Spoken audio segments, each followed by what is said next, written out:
All right, cool. Let me make sure I'm live and we'll get started, man. Today we're going to keep going deeper into the series just on manifesting, creating the life of your dreams. Okay. And we are almost good to go. All right, cool, good to go. All right, so today we're going to talk about manifesting, creating the life of your dreams. Last time we talked about manifesting from your I am awareness. Okay, so let me give a brief summary. When many people step into the manifesting space, there's levels, there's layers that you go through. First, the unconscious person believes that it is simply their work that pulls the reality that they want. Howdy, right? They believe it's simply their work. So they try to control outcomes based on their force. Next, people might go into the law of attraction, law of assumption, all these different spiritual laws, and they start to control or try to control things with their emotions. And they end up feeling psychotic, thinking that they have to control their happiness, control their gratitude 24/7, which is impossible. All right?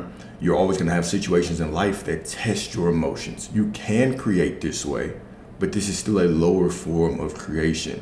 The next step is people start to try to control things by their assumptions. Good morning. And they will assume that they have the thing that they want, but then real life still slaps them around. Okay. And so they naturally find themselves in these situations where you're trying to resist reality. Oh, this is going on. Let me suppress this. Let me ignore what's going on in my reality and just focus on the things that I want and assume that I already have them. Okay, this is cool as well, but we also know that what you resist persists. Whether that's an emotion, whether that's a situation that you're dealing with in your life, man. If you just try to push it to the side and ignore it, you give it more power. It shows up, it grows so you can face it. Because this is what all these things are, man. Everything that shows up in your life is an opportunity for you to face it, for you to face a fear, for you to face a limiting belief, for you to expand your consciousness. Everything has a purpose. So you ignoring the lesson is just delaying the growth.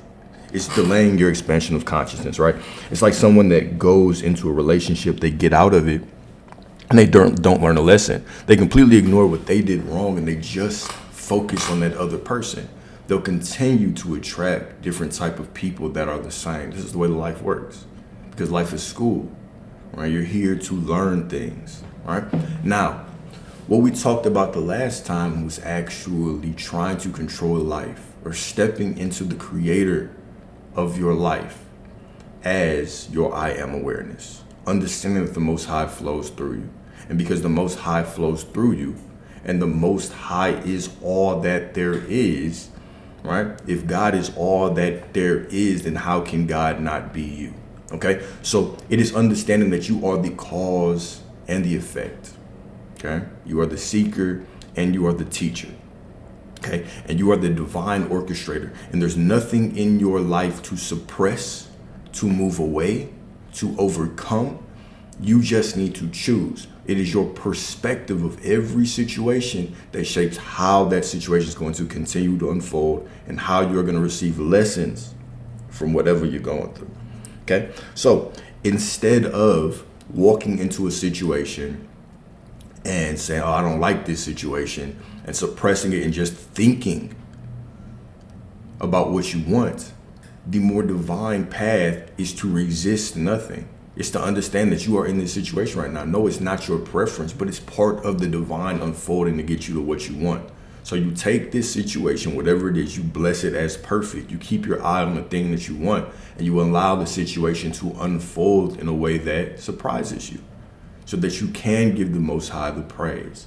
Right? This is what we mean when we say that the Most High is a jealous God. Is that the Most High wants your praise, wants to do things in a way that you can't really predict. All right? So today's lesson is about resisting. The path to everything you want is in resisting nothing. All right. So, of course, documents on YouTube. If y'all want any one-on-one coaching, if you need any of that, there's a link in the bio on all my social medias, okay? So what if I told you that the very thing you've been fighting holds the key to your freedom. So many of us are taught to struggle our way to success, to grind our way into happiness, to resist anything that feels uncomfortable. But today I want to invite you into a higher truth. The path to everything you want is in resisting nothing. Okay?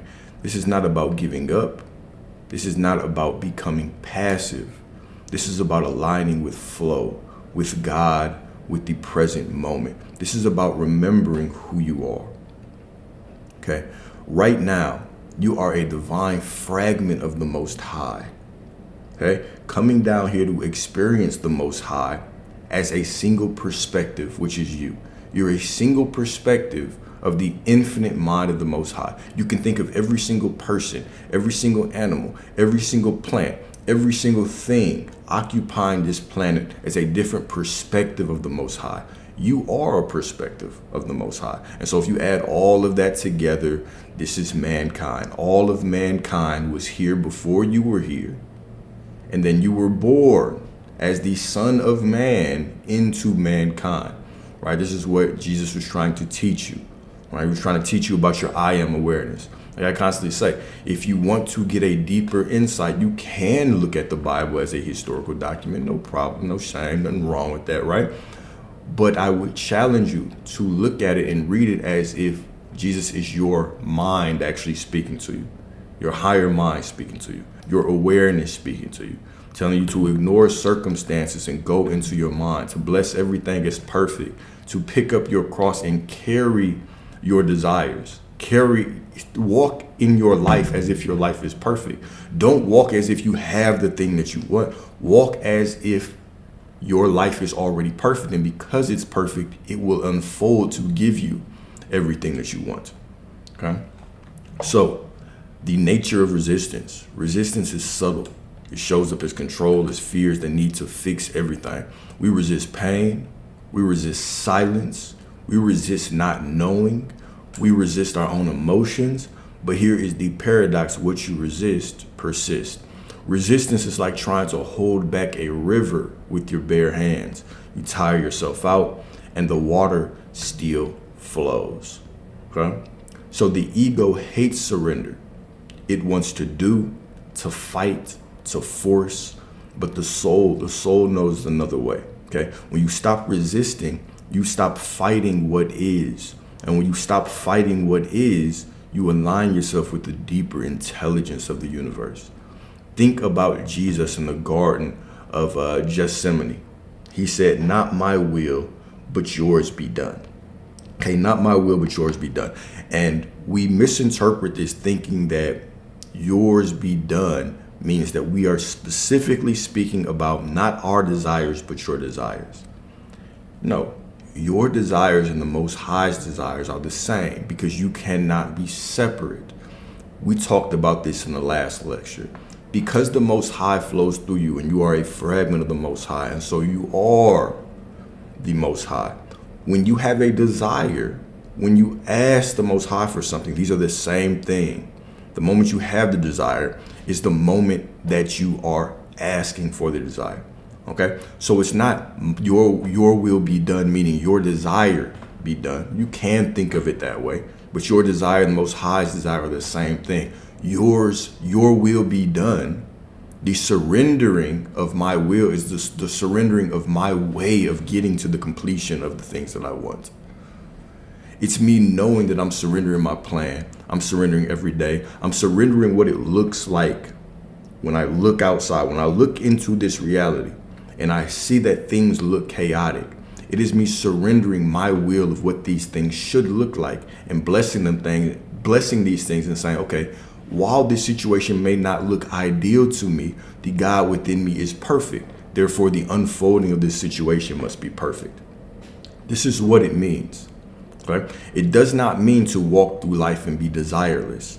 There are even some people who will say, well, there are certain desires that are of the higher mind. These are godly desires. There are other things that are of the ego. What's the difference between wanting world peace and wanting money for myself? There's no difference.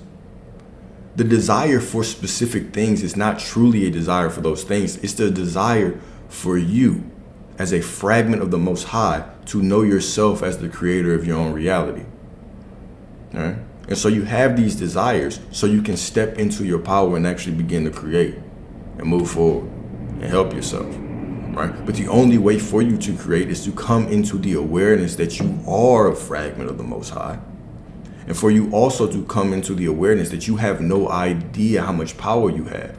You have no idea how many weapons the Most High that's flowing through you has. And so what looks like chaos, what looks like things falling apart, is always things coming together. But it's your perspective. You have the power to bless things as good or bad in your life. There are certain people, it doesn't matter what they go through. They can go through great things, they can experience great things, but they will always see the negative in them. Right? They can get a good man, they will always see the negative. They can get a good woman, they'll always see the negative. Something good can happen in their life, yet they will always find something negative to talk about. All right? This is a muscle. This is a muscle, and their life typically does not go the way that they planned.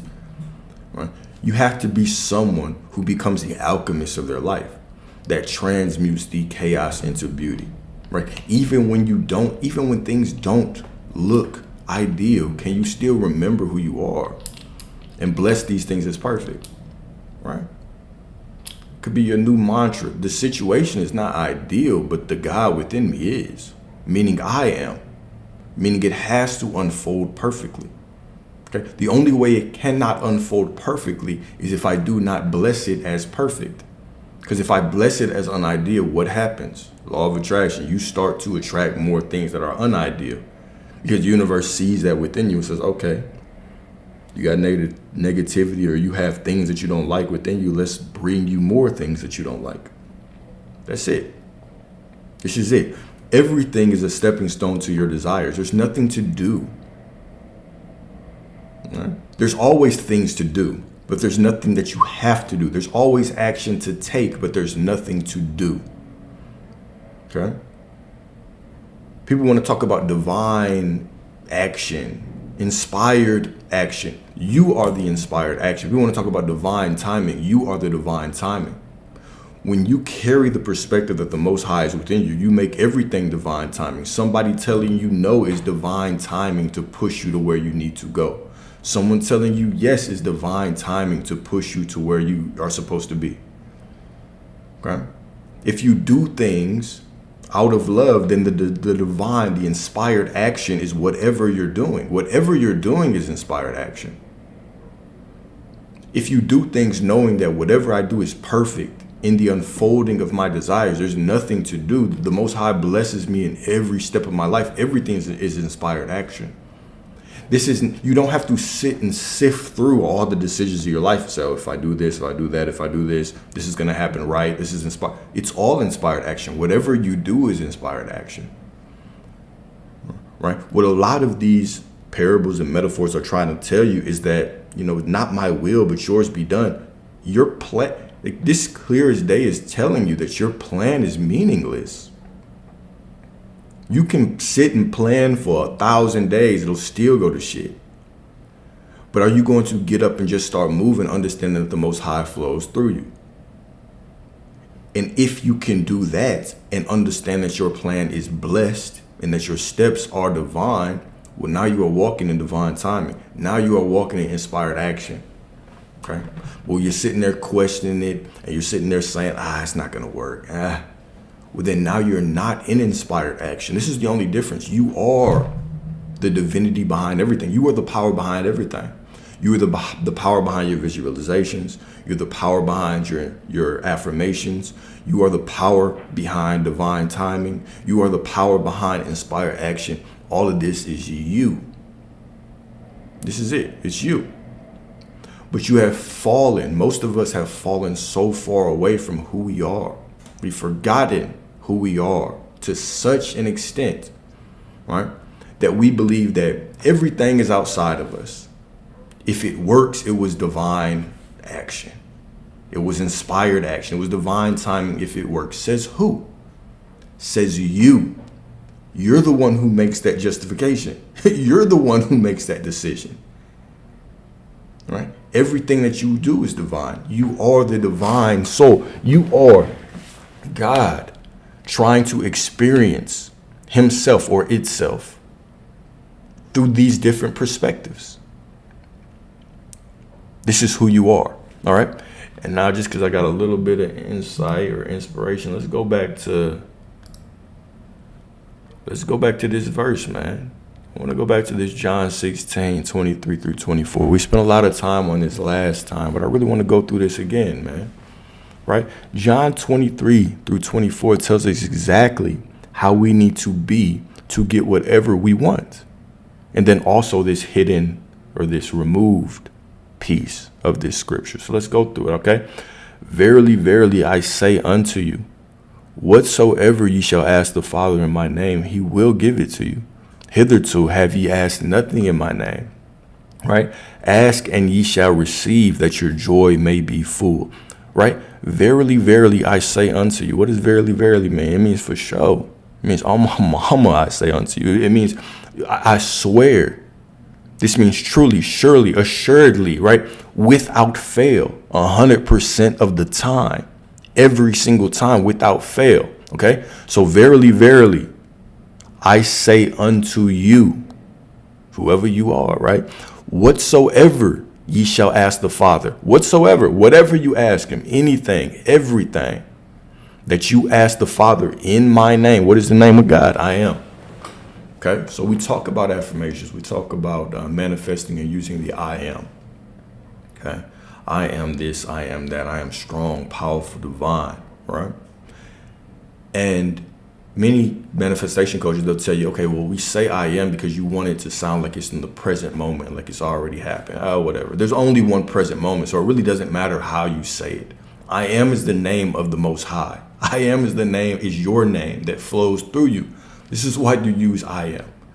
Because the Most High, when he showed up to Moses, what do you say? I am that I am. Like, what does that mean? It means whatever. It means I am whatever. Whatever I say, whatever I assume, whatever I think I am. Right? So this is the power that flows through you. So whatever you attach I am to, he will give it to you. Not might, not sometimes, but will give it to you. Okay? So if I feel like, this isn't divine timing, it won't be. Because you said it. Oh, I'm not in divine timing right now. Right? Oh, I'm feeling like I'm in inspired action right now. Yes. Everything is perfect around me. Yes. Damn, this shit is falling apart. Yes. Whatever you bless the situation as, that is what it is. Okay. Hitherto have ye asked nothing in my name. The translation of this, hitherto, right? Up until now. Okay. Until this point in the past, you have asked nothing in my name. Right? And many of us will read this and will say, okay, up until now, you've asked nothing in my name. What do you mean? I've been asking for the last week.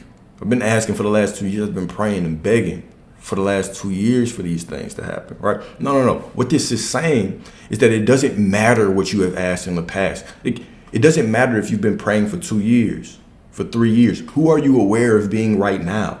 Because right now is all that matters, okay? So if right now I'm still praying for it, but I'm thinking I've been praying for it for the last 2 years, it doesn't matter, because right now, what I am aware of, I'm asking for something, but what I am aware of is that I do not have it. I'm aware that I've been asking for this long and it still hasn't shown up, right?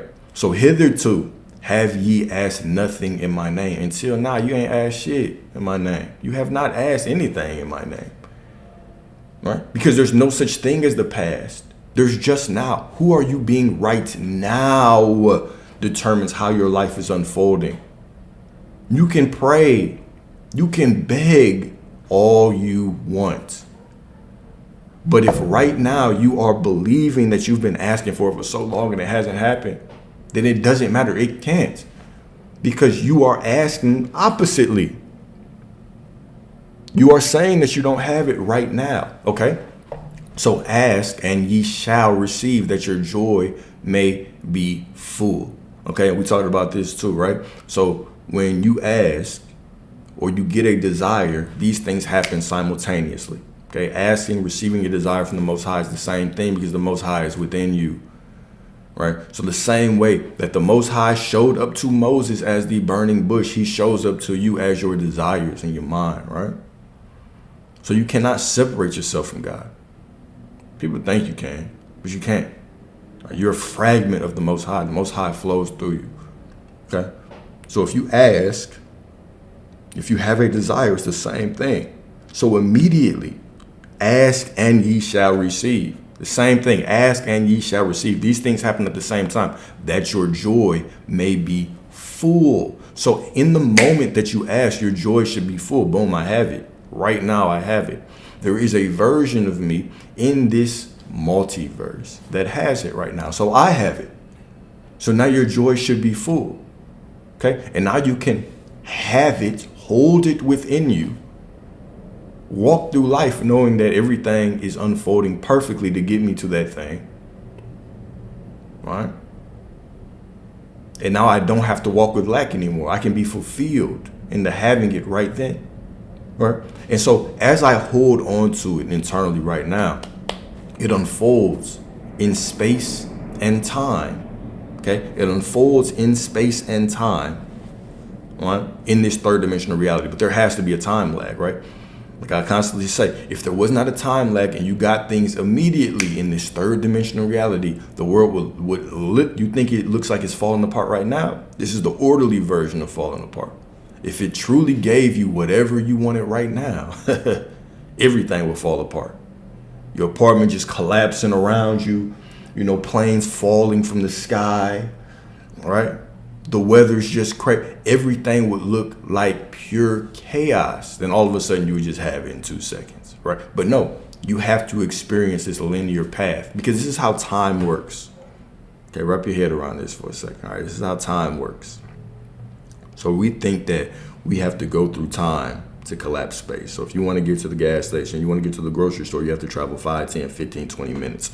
But all these things are happening at the same time, right? So this current moment, the moment that you're passing away, the moment that you were born, they're all happening at the same time. There's only one present moment, okay? Only one present moment. The same with my life, the same with your life, the same with, if you look in the historical text, if you think about the future, it's all happening right now. But you have descended into this personality, into this soul, to experience time in a linear way. Okay? So everything happens at the same time, but you have to experience things step by step in this third dimensional reality. This is the game. So if you are step out of the human body for a second, all right? Let's take a step back. If you are infinite consciousness, you are the Almighty, and you have created everything. Everything is done. Every single person that'll ever be here is done. Every single situation that could ever exist is done. Okay? And it's all happening right now. There's only one moment. Now you descend to a single point, a single perspective, a fragment of yourself, a single perspective to experience your creation. And in order to experience this creation, you have created this linear time to go through, like a game. Okay? So this is what you're doing. This is what you come down here to do. Everything is done. Okay? So whatever you want is already in creation. There's a version of you right now that's living out your fantasy. The only thing that is different from them and you, okay, is that they were faithful enough to their desire in giving themselves their desire. They were faithful enough to it. This allowed the Most High to be faithful to them. Okay, when you are faithful to yourself, when you give yourself your desires with faithfulness, now the universe, God, yourself can give you that desire in your third dimensional reality. You have to be faithful to yourself for the Most High to be faithful to you. Huh? You have to be faithful with yourself for the Most High to be faithful with you. All right, now the hidden part of this, ask without hidden motive and be surrounded by your answer. Be enveloped by what you desire that your gladness be full. Ask without hidden motive. What does that mean?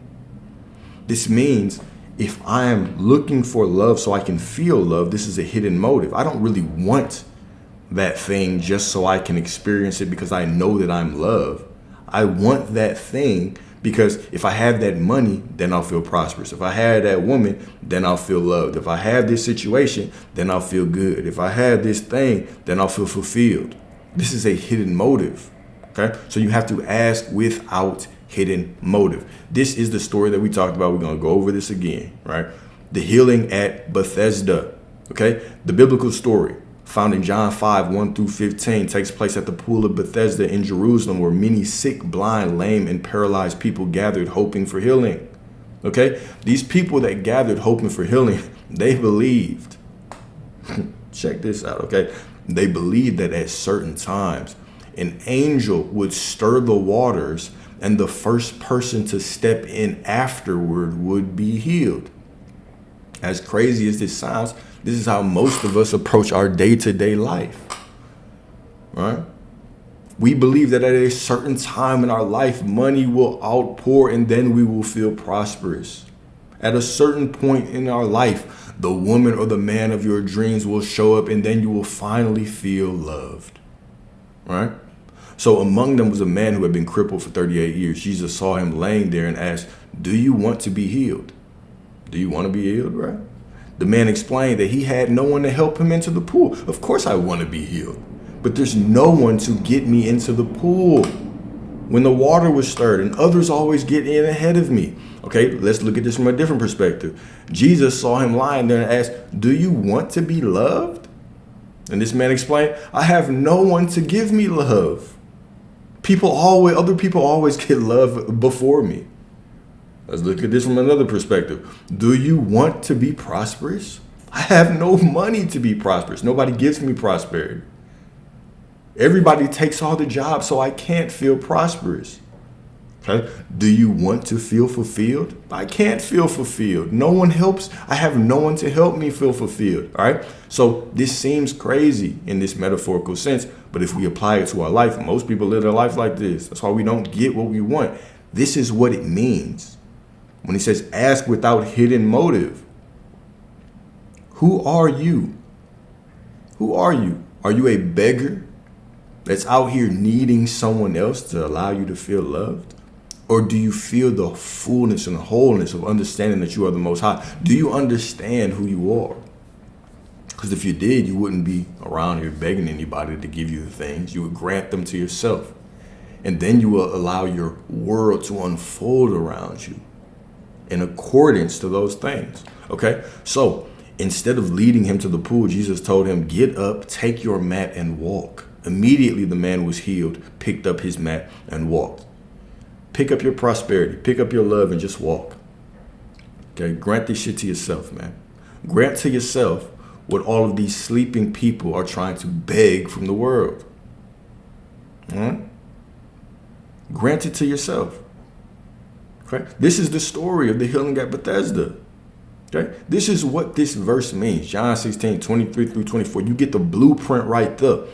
Whatever you shall ask the Father in your name, whatever you ask, with the I am awareness, right now, without hidden agenda, you will receive. There's no might, there's no maybe, there's no sometimes about this. Verily, verily, real talk, I say unto you, whatever you ask, he will give it to you, so that your joy may be full. How much more clear does this have to be? All right? The problem where most people mess up is the hidden motive. Well, two parts, the hidden motive and then asking right now in the present moment. Okay, because we can ask, but still be like, man, I've been asking for 2 years and it still hasn't happened. What's going on? You can be like, man, I can't wait to get this because when I get some, I feel, ooh, it's okay to feel excited. But are you trying to outsource your love to somebody else? Are you trying to outsource your fulfillment, your prosperity to something else outside of you? All right. Know who you are. Step into that inner knowing of who you are. Right? And then allow all these things to be given to you. Okay? All right, let's get back to the previous lecture. Okay? So, let's go back through this. Surrender is strength, not weakness. Okay. So the best tactic for this, right? The best tactic for this, okay, it is going to be in surrendering. You're not here to control circumstances. You can't. You don't know the best way for things to unfold. Okay? All you know is what is in front of you. Okay? You know that if you go through this verse, that John 16, 23, 24, if you understand it, if you truly understand this, okay, then you will know that, all right, if I do all these things, whatever I want will be given to me because I already have it. I just have to experience time in this linear fashion. Okay, so truly whatever shows up in my life is ideal, is perfect. And so these are all the talks that we've had on perspective. This is where all those discussions come in because now your perspective becomes your superpower. Okay, now your faith, the muscle of your faith, the muscle of your discipline becomes your superpower because all you have to do is ask once. You can use affirmations and all these things, but you understand that you are the power behind these things. You take your power back.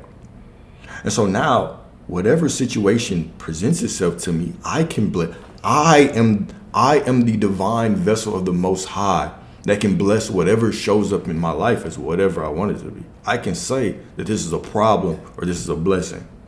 I can say that this is perfect or this is not. So now I can truly surrender. We're not talking about a surrender and just giving up. We're talking about a surrendering where you start to come into that inner knowing that whatever you do is perfect and that whatever happens is perfect because it's all unfolding perfectly because I am the perfect being, because you are made perfect in the image of the Most High. Not half the image of the Most High, but in the image of the Most High. You are made perfect in the image of the Most High.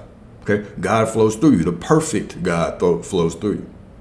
Okay, not a sometime perfect God flows through you, but an always perfect God flows through you. So the moment that you start to take your power back, and you start to look at this woman in front of you that just broke your heart, and you say, "Okay, well, this was perfect." This is the moment that you can start transcending your emotions. You don't go through life and suppress emotions. None of this means, we have not talked about emotions at all.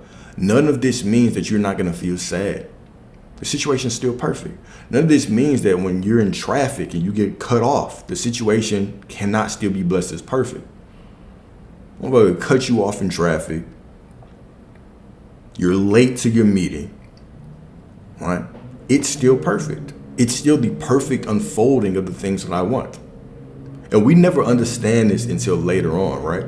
But time has this beautiful way of introducing us to perspective, which is funny because how I just explained how time truly is, that we have to go through time to collapse space. Isn't it wonderful? Isn't it poetic? How your heart is broken today. 5 years later, you're with the love of your life and you're like, damn, bro, I'm so grateful that I went through that last situation. But when you were going through it, you were hurt. Huh? You can collapse time by changing your perspective through these things. It does not mean that you will not be hurt. You will hurt just the same. You will go through life and you will be frustrated. Your emotions will fluctuate, right? And if you are trying to operate from a lower level of consciousness, a lot of people, when they start getting into this space of trying to control their reality, they try to control their emotions. Futile. Impossible. You telling me if I come up and just slap you right now, blop, somebody just walks up and slaps the shit out you, you're going to control your emotions? You can control your reaction. You can control your perspective. You can control your thought processes. But your emotions flow like the wind. Your emotions are like the weather. Sometimes it's sunny, sometimes it's cloudy. You can get into your car and start driving and feel sad for no reasons. Emotional control is a lie. It's an illusion. There's no such thing. But you can control your reactions to your emotion. You can control your perspective through life. You can take a deep breath and say, all right, the situation is not ideal, but the God within me is, so this situation must be ideal. What's the best way for me to handle it? You don't have to overthink it, because whatever way that I handle it is the divine way. Whatever way is the divine way, all right? So understand that you are the divine timing within the timing. Okay, you are the divine in that timing. In the inspired action, you are the divine in the inspired action. Okay, it's all you. It's all how you bless it. It's all your perspective. So with that inner knowing of who you are, relax. There's nothing to resist. There's nothing to do. There's always action to take. Okay, there's always stuff to do, but there's nothing to do. There's not a single path to go down. Think of the last time you received what you want and think of the path you took. Did you predict it? The biggest blessing in your life that you can think of right now. Did you predict every single step of it? What makes you think that you're going to predict every single step of anything moving forward in your life? What makes you think this? Okay. How unaware are most of us that we literally walk through life and nothing ever goes as planned, but we always think the next thing will go as planned. And when it doesn't go as planned, we get down. We start saying this is wrong. And then all of a sudden, things go right. Things are delayed. Things are delayed and how quickly they can go right. Right? Sorry, goddamn oven off. Things are delayed and how quickly they can go right because of our perspective. But they still always go right. Okay?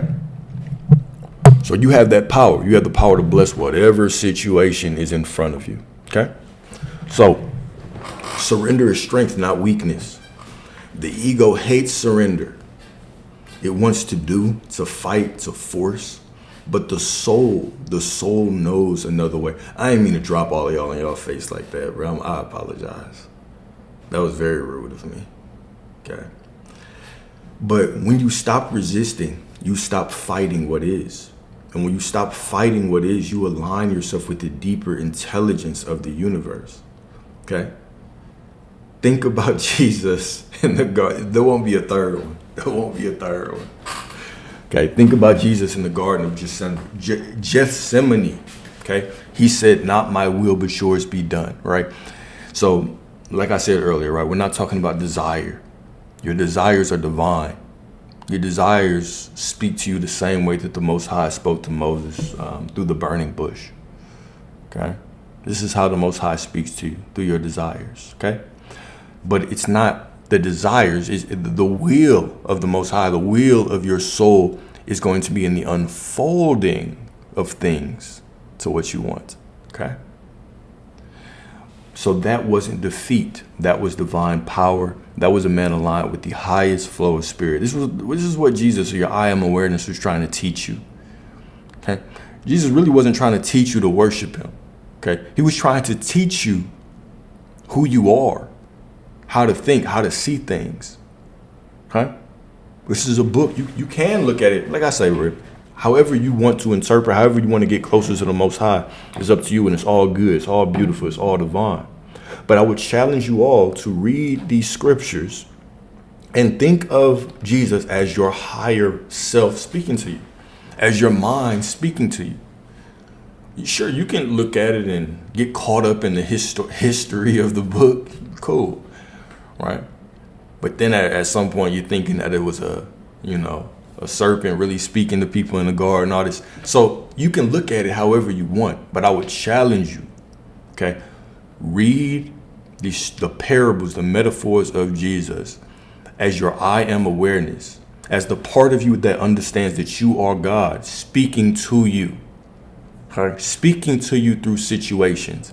Think of the people that Jesus helped, like this guy that was in the pool, at the pool of Bethesda, right? Think of that as you in a situation and your higher mind trying to tell you what to do to transcend the situation. And you will get a different level of insight. You will start to uncover deeper truths, okay? It's one thing to read this book as this literal translation, but this is a document that's meant to guide you. There are deep layers of insight that are hidden in these texts. Okay? And so when you open your mind up to start receiving more, you can receive more. Or you can be like 99% of people that simply read this book as a historical document, right, and have no control over their life. Or you can be like the fewer amount of people who read this book in a more metaphorical way, and they gain control of their life, and all of a sudden things start to flow for them. Right? You can choose. Okay. So part 3, what resisting nothing actually looks like. Okay. So number 1, feel everything fully. Okay. Don't suppress your sadness, your fear, or your anger. Let it move through you. Emotion is just energy in motion. The situation may not look perfect, but the God within you is. Okay. The situation may not look perfect, but the God within you is. Okay. The situation may not look perfect, but the God within you is. Okay. So we don't give a damn about emotions. They come, they go. If you walk through life trying to suppress and control your emotions, thinking, I have to be happy to get what I want, you're going to end up in the psych ward. You're going to end up driving yourself crazy doing that, right? Understanding that the power is in your perspective, okay? Your emotions will flow like the wind, flow like the weather. They will flow through you, right? They will, but you do not have to identify yourself with them, okay? You're not sad. You're just experiencing sadness right now, okay?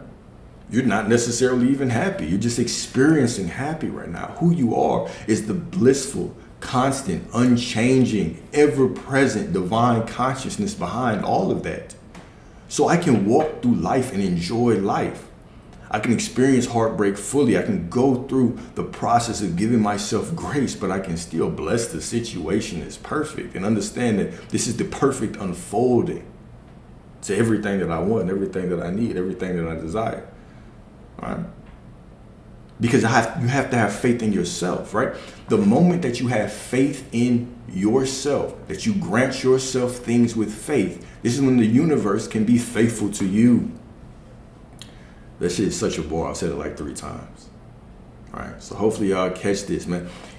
If you are faithful to your desires, if you walk through life with enough faith in yourself, giving yourself things and saying, okay, I know I've given myself this. John 16, 23 through 24. Whatever I ask, in the name of the Father, whatever you put that I am behind, however you identify yourself, okay, without hidden motive, okay, I want love. I want to experience a little bit more love. I am all the love that I need. Okay, I've given myself this love. Okay, I am love. Now it has to be expressed in the external world. Okay, and when I'm faithful to this version of myself, then the external world becomes faithful to me. But when I'm faithful to the I am not enough, when I'm faithful to the all men ain't shit, when I'm faithful to the all women ain't shit, guess what is reflected back at me? My beliefs. Okay, have you ever seen someone who truly believes that all men or all women ain't shit?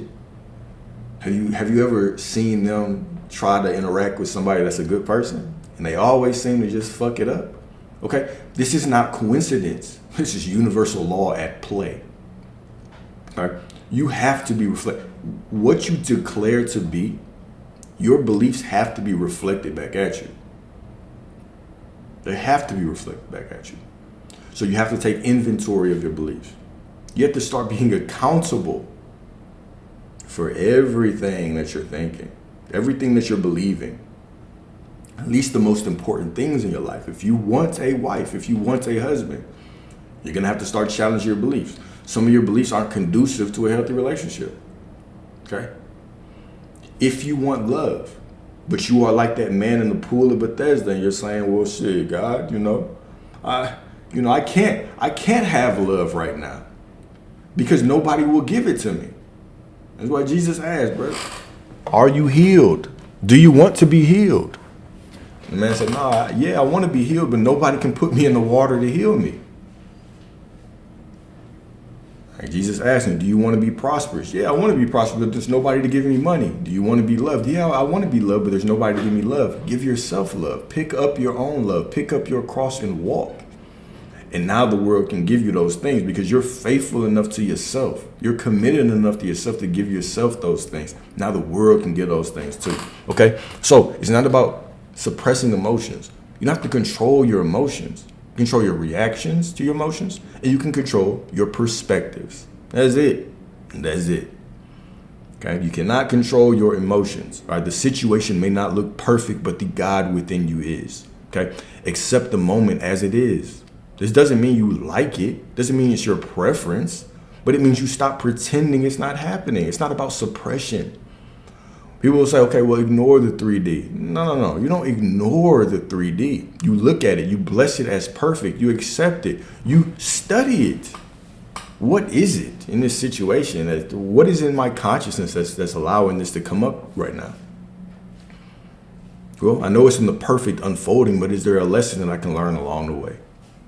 Okay? Acceptance is the doorway to transformation. Let go of the illusion of control.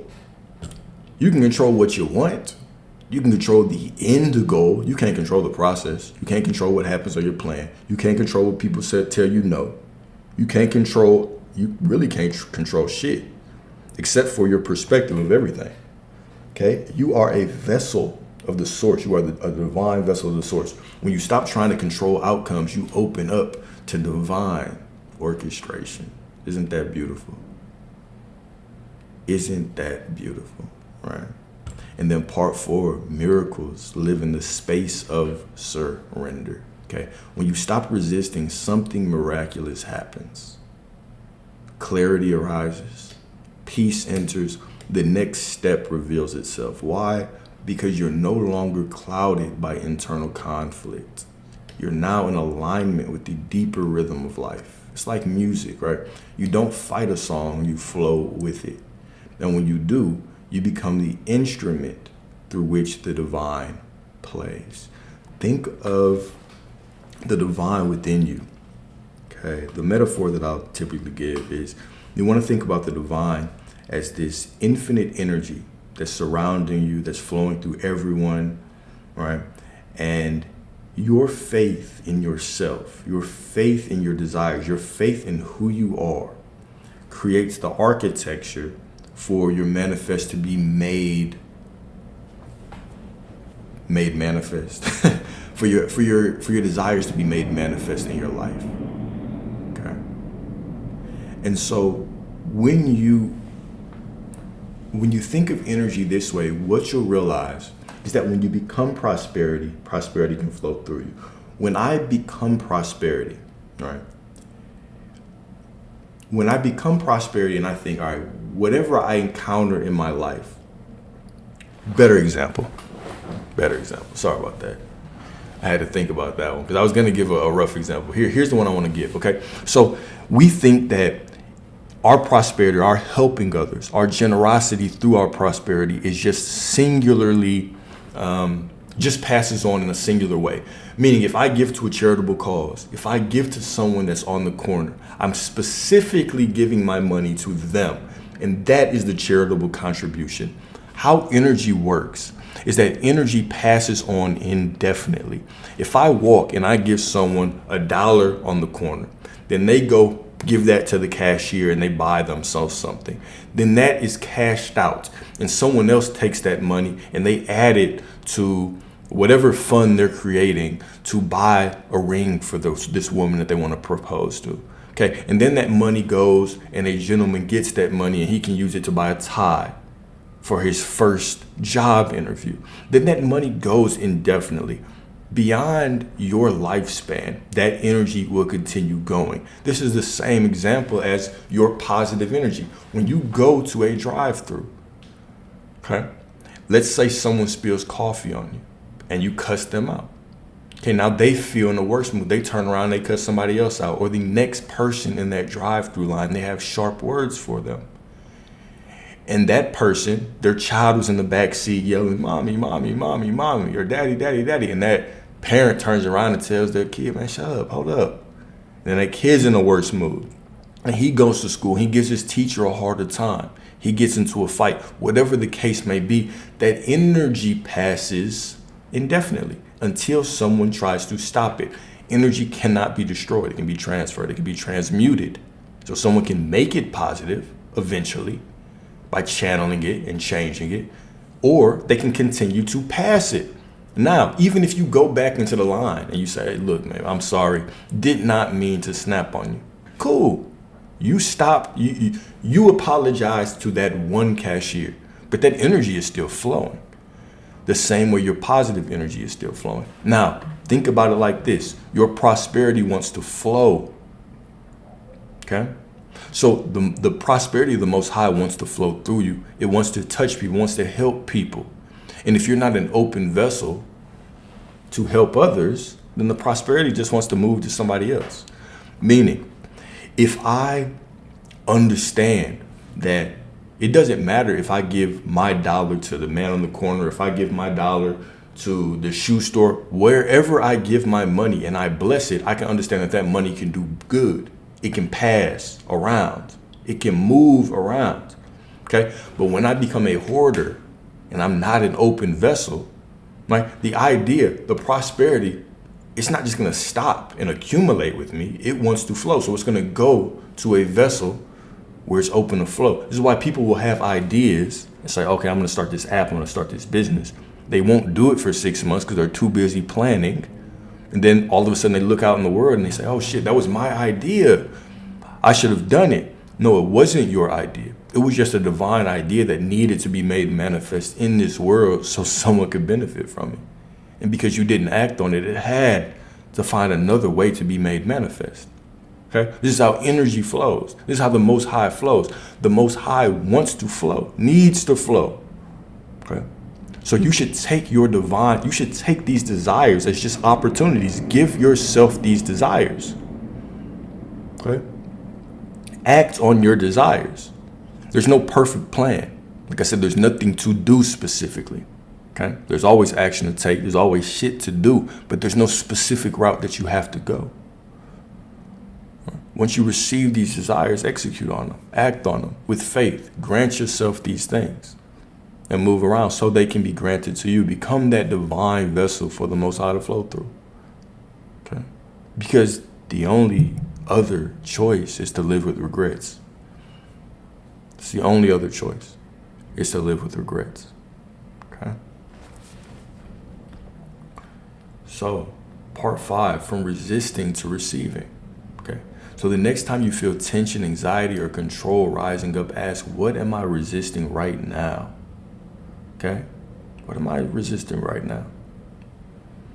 If I'm just feeling negative in this situation, someone said something that really bothered me, the situation just doesn't look ideal. I've got bills, man. Right? And the money situation isn't looking conducive. Okay? Can I still bless this situation as perfect? Okay? I allow this to. I trust what life is doing with me. I trust what the Most High is doing with me. Okay? And then I'll make the best decision on what to do next based on that, knowing that it's all divine, knowing that it's all in divine timing because I am the divine in the divine timing, knowing that it's all inspired action because I am the inspiration in the action. Okay? And by the way, my YouTube, I saw that earlier. I just was in the flow, so I couldn't start. My YouTube is in a link in my bio. And do I think we attract who we are or who we fear? And does it present itself to heal yourself? So it's just a multi-dimensional answer. Because I'm a brother of balance, right? We got to be people of balance. So there's always multiple layers to how our reality works. So on one hand, we attract what we need based on who we are. We attract what we need based on the voids within ourselves. We attract what we do based on polarity. We can attract things in all kinds of ways. Meaning,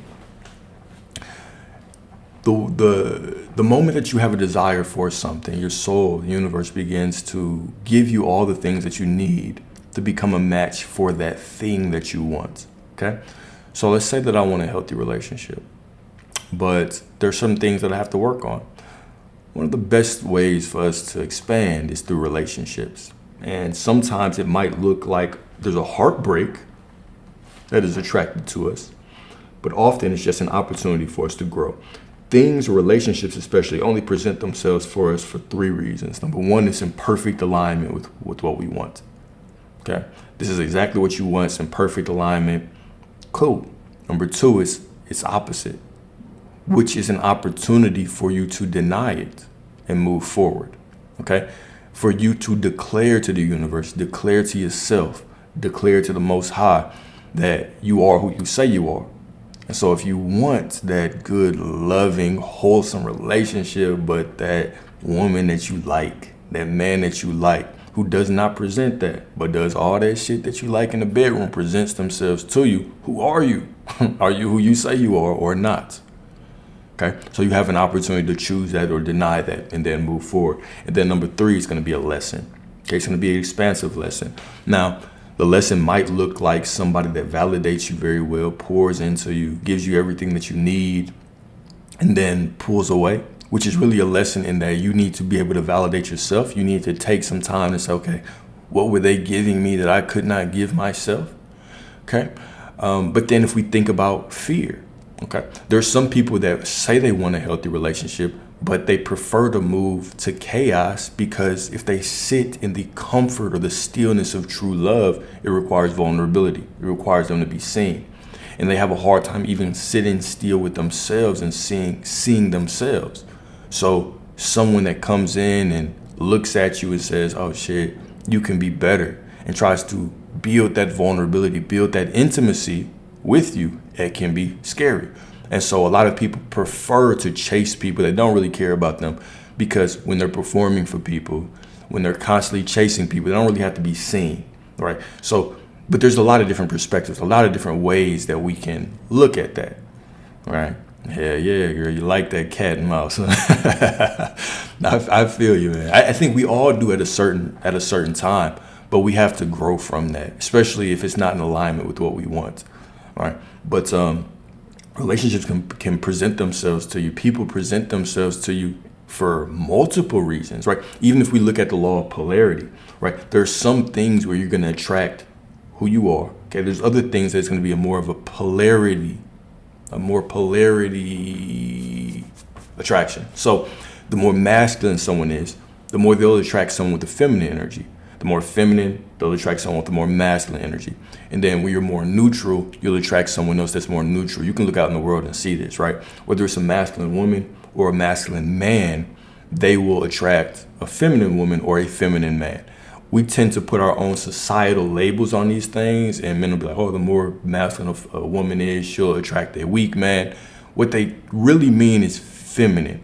It's not really weak, it's just feminine energetically. What works for them is what works for them. But most women do tend to fall on the more feminine scale of polarity. Most men on the more masculine scale of polarity. But then there's infinite different versions in between. And we tend to attract people based on that polarity, right? So if you want a more feminine woman, you have to become a more masculine man. If you want a more masculine man, you have to become a more feminine woman. But also, monkey wrench, right? Let's throw a wrench up in there. In this day and age, you have to embody more than just one polarity. So it's not enough nowadays for a man to just work on his masculine energy. He also has to embody his feminine energy, okay? Because feminine energy is tied to wisdom, is tied to empathy, okay? And even if you talk about leadership, we'll see in a lot of corporate environments, what are they preaching now? Emotional intelligence. If you look at most women, when they want men, what are they preaching now? We want a man to talk to us and be emotional and be vulnerable, all these things. So you have to cultivate your feminine energy, which also is beneficial for men, because as we cultivate our feminine energy, we understand the parameters that our masculinity provides to our feminine energy, which allows us to feel safe in our feminine energy, because you still have to have a masculine boundary. It's the same way that a relationship works, right? Your woman is going to pour out and is going to embody her feminine energy more when the masculine core around the relationship is stronger. So there are lots of things that we are learning as we evolve in this society. But then also, it's a long-winded answer, but the next part is that we don't just attract what we are, right? You're also going to have to learn how to only entertain what you are. Because if you're on a certain vibrational, just say you're on a certain vibration, okay? We all have a core vibration that is in alignment with the Most High, that's in alignment with our true authentic self. But we come down here and we begin to get programming put on top of us. And this lowers our frequency. So basically, there's filters we start looking out in the world from. We start to have judgment on good and wrong and what things mean. And we start to perceive things as negative and positive, which puts limitations and pushes down our vibration. So a lot of waking up is just pulling off these learned behaviors. It's really unlearning a whole bunch of shit, okay? Really unlearning shit and trying to get back to who we really are. Now, if you are on a certain frequency, let's say that you're coming to date and you've gotten hurt a couple of times, you're getting guarded, and you step into a relationship and it doesn't go right, and finally you say, you know what? I need to do this self-work. I need to work on my emotional resilience, emotional intelligence, communication, all these things. So you start raising your frequency, you start unlearning some of the toxic behaviors that you learned from past situations. So your frequency goes up. You're going to start attracting better people because you can resonate with them. But all these other people, you think they just disappear? Hell nah. You're still going to attract these lower people too. But you're going to have to determine if you want to entertain them or not. Are you who you say you are or not? Okay, so if you don't entertain them, then cool. You're sending out that vibration, that frequency to the universe, and certain things that are like that are going to fall off. And then you're going to go through a situation, you're going to learn more, you're going to continue to raise your frequency, right? You're still going to attract whatever. You're still going to attract all these things. You're just going to attract better things as well, okay? But what you entertain is going to be up to you. So you're not always what you attract, but the things that you allow into your life, oh yeah, they can tell you a lot about yourself. They can tell you a lot about who you really are. Because it's always who we say we are and who we really are. We want these things to be in alignment, but for a lot of people, they're not. Okay? But that's where the work is. It's saying, okay, I'm saying that I want this. It's not in alignment with what I'm actually entertaining, who I'm actually being. So, there's work to do, right? So, in a way, that's a lesson as well. So, there's a long-winded answer to that question, man. Hopefully that helps. Hopefully that helps. It's not a straightforward answer. Not a straightforward answer. Yeah, for sure. Right. Yeah, definitely. You have to have boundaries. And boundaries help in so many ways, because boundaries are how you make sure that you show up as the most beautiful version of yourself, right? Okay, if I deal with a woman, if she does things that are against these boundaries, then I know I'm not going to be able to show up as the best version of myself, right? I'm not going to be able to pour into her like I want to. So therefore, I have to communicate these things. I think where a lot of people, when they first get into the boundary talk, where they get confused and where things go wrong is they'll use boundaries like a bargaining chip, right? Like, just because I really like this person and I say that these are my boundaries, they should accept them. And nah, boundaries are more, they're there so you know who to entertain and who not to, right? You don't put a boundary down to get someone to change. You put a boundary down to understand who you're in alignment with. Boundaries are more about alignment than they are about arguments. Okay. I think if you can't agree on certain things boundary-wise, it's going to be very difficult. Let's use a dramatic example. Let's say your boundary, some people have boundaries like the way she dresses in clubs and things like that. I'm more so like, let's say loyalty. Let's say cheating. Okay. So let's say that somebody cheats. Even if they come back, we figure it out, even if they say they will never do it again, and I believe them, okay? If this is at a point where I cannot be the same person after, right? It doesn't matter if I think you wouldn't do it anymore. If I can't show up as the same person, do I really have any business being with this person anymore? Okay. Am I doing them a disservice? Am I doing myself a disservice? Okay. So that's how I look at it, right? I want to be in a position where, I want to protect you. I want to provide for you and do all those things. But if you don't do this, then I'm not going to feel comfortable giving like I should. All right. So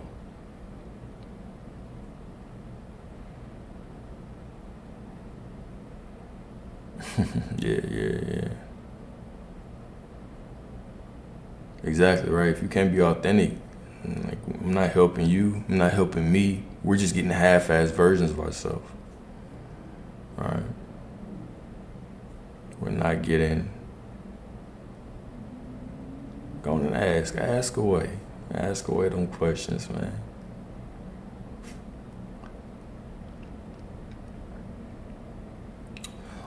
I also don't believe in truly guarding my heart. Right? I believe that, the Most High and me being a fragment of the Most High is there's enough love to heal me from whatever. And so I'm not going to allow anybody or any situation to lessen me, but I'm not going to be in a situation where I feel like, okay, this person really don't value me, right? If I get to that point, then I have to leave. But I prefer, and I will, show up as the fullest version of myself no matter what. No matter what. Didn't come down here to experience life as a half-assed version of myself, right? Because God isn't. Right. If you knew who you were, if you knew that God was within you, if you knew that you were a perspective of God, if you knew that you were God, right, would you walk around guarded, a half-assed version of yourself? Okay. Would you walk around bitter? Nah, you understand that everything's for you. You understand that you are the creator of this. You're the creator of this reality. Right.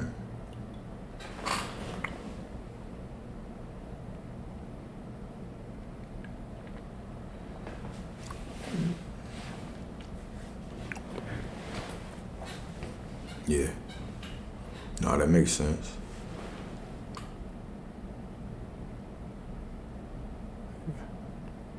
It's one of the beautiful things that you really cannot fail. When you really break it down like it, when you really get down to the truth of it, you can't fail. You can't fail. Is sharing too much about yourself in the beginning too much?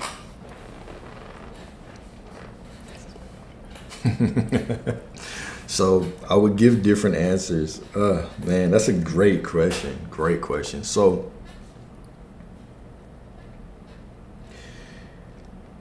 we have to define too much. And I like to think about things from so many different perspectives. So let's think about that too much part. So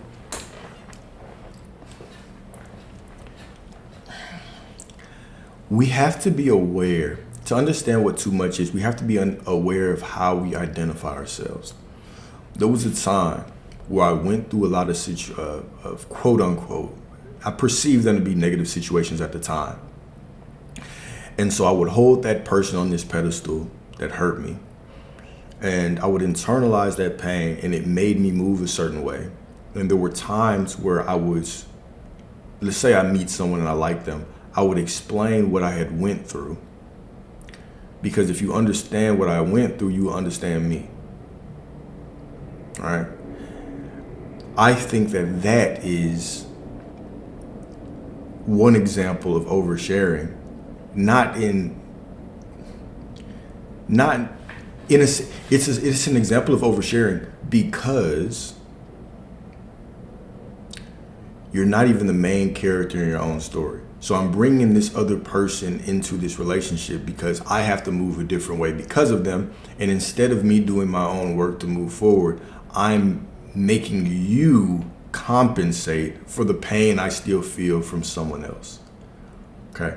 So situations like that, when you realize, oh shit, I'm bringing other people into my relationship, these are opportunities for you to work. Now, you could present this in a way where it's like, okay, I'm trying to work through this, but this happened. But we often give ourselves more grace than we give other people. So if somebody walked into your life like, hey, I can't give you these things that you want because I've been through this shit. I know you want them, but I can't do it. So I need you to deal with it and take me as I am. We would say, I'll pass on that.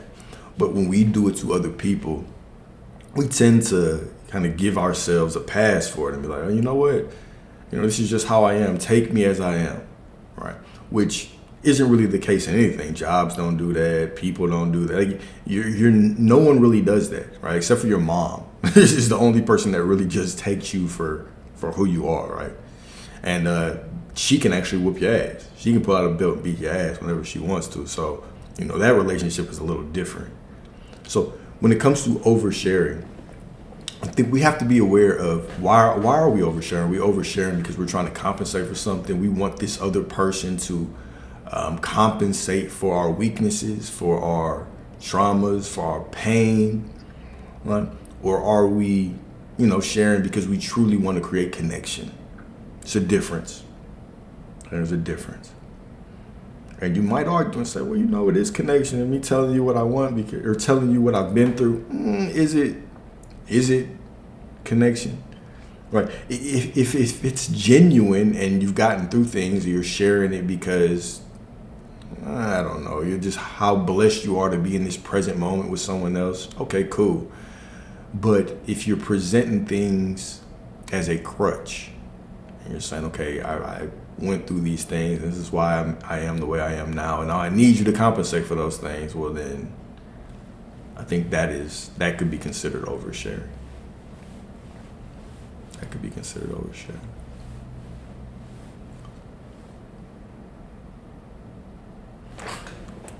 Mystic and evil. I appreciate you.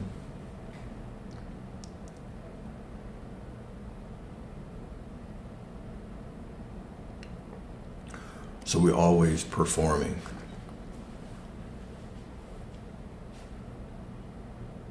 That's a good question. Are we always performing?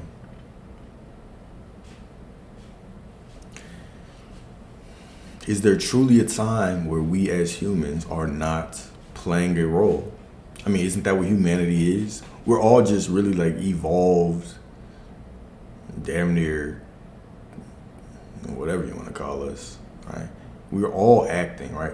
You ask somebody, oh, who are you? And they tell you their job. And if they're a doctor, they go to school for this long and they dress a certain way. If you work in a certain industry, you dress a certain way. If you're a preacher, you talk on TV, you talk a certain way. All preachers talk the same way. All the people on the news, they talk the same way, right? Everyone is acting in a sense. There is a performance to damn near everything that we do. All right. We put on a different mask at work. We take that mask off and put a different mask off put a different mask on in front of our children. We put a different mask on in front of our spouse. We go on a first date. We have a different mask on, right? There is a bit of performance to everything. There's a bit of performance to everything. Even sex is an act. Even people in sex, right? Instead of having direct conversations, think about it. Think about the nature of sex, right? If you like something, you start making louder noises to show people you like it, right? It's really a performance thing. People get in sex and they perform for one another. Oh, I like this, or I'll fake this, or make you feel good about this. What part of our lives is there absolutely no acting in? Maybe when we're all by ourselves.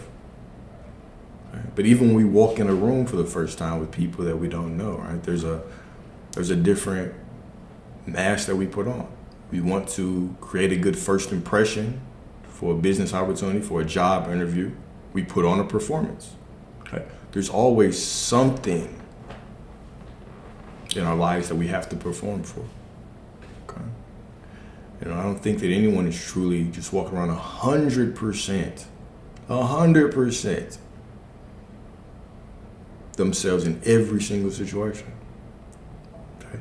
You present different versions of yourself for different things. Even when certain people call or talk to the bill collectors, okay, they have different voices that they put on. So that's interesting. It's an interesting conversation. Yeah.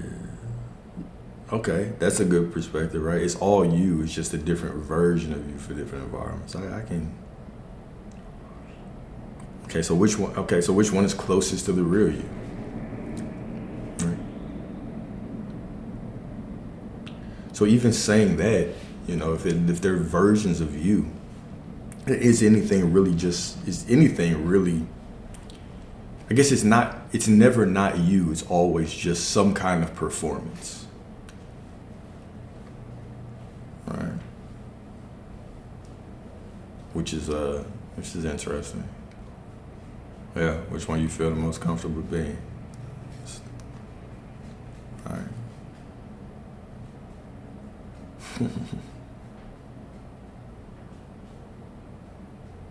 Yeah. It's true. You could. I'm trying to think of. Because even driving, right? Like, I'll drive different when I'm by myself versus if my mom's in the car with me. Two completely different versions of me. You feel me? Right? Because I know my mom would catch a heart attack if I go over two miles over the speed limit. My mom finna act like she in a NASCAR race. Oh, man. But yeah, I guess they're all versions of you, right? It's just a safer version of me, a more conscious version of me with my mom.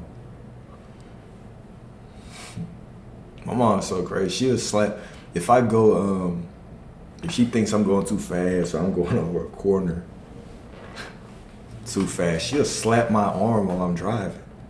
Like, damn, you don't think that's a little bit more dangerous? I need to put a wall, like a glass wall in the car. Anytime my mom put that motherfucker up, like, all right, ma, you can't reach over her. She'll slap the hell out of my arm if I'm driving. But yeah, I appreciate those questions, man. So to close this, all right, the spiritual truth, okay, you were never meant to fight your way to your destiny. You were meant to surrender to it. Because your highest path is not outside of you, it's already within you, waiting for you to stop resisting. And when you stop resisting, you start receiving. The love, the peace, the abundance, the purpose, it all comes when you allow this moment to be your teacher, your guide, and your portal into the next. Okay? So to offer no resistance to life is to be in a state of grace, ease, and lightness. Eckhart Tolle, okay? Let grace be your way. Let surrender be your strength, and know that everything you want is already on its way, okay? And it's very interesting when I have these conversations with clients, right? Because for men and women, it's different. I think women are a little more naturally inclined to it, but there's still this difficulty of women trying to step more into their ego, right? And looking at themselves as kind of this conscious creator and looking at themselves as this divine being. While with men, it's kind of stepping out of the program of always having to have the perfect plan and believing that leadership is this one-dimensional, perfect, ideal version of you that never makes a mistake and always makes the right decision. It's giving yourself grace. Like for men, it's being able to give yourself grace. And then for women, it's being able to step into more of a controlling aspect of their life. So those are kind of the common themes that I see. But life really gets better when we can surrender to who we are. When we can become faithful to the ideal version of ourselves. Okay? We think of our higher self as this perfect being. Okay? When you can tap into your higher self at any moment, the higher self version of you is a version of you that jokes more, that laughs more, right? They're stronger with their boundaries. It says the things they want to say. And is so self-assured in their desires and knows that the Most High flows through them, that they can literally look at the world crumbling around them and say, this isn't perfect, or this isn't ideal, but the God within me is perfect, so this must be perfect. Right? The God within me is perfect, so this must be unfolding perfectly. And this is when you take control of your life. You take away power from everything else. No situation has power over you anymore. You realize that you are the divine timing. You are the inspired action. Everything that you do is perfect.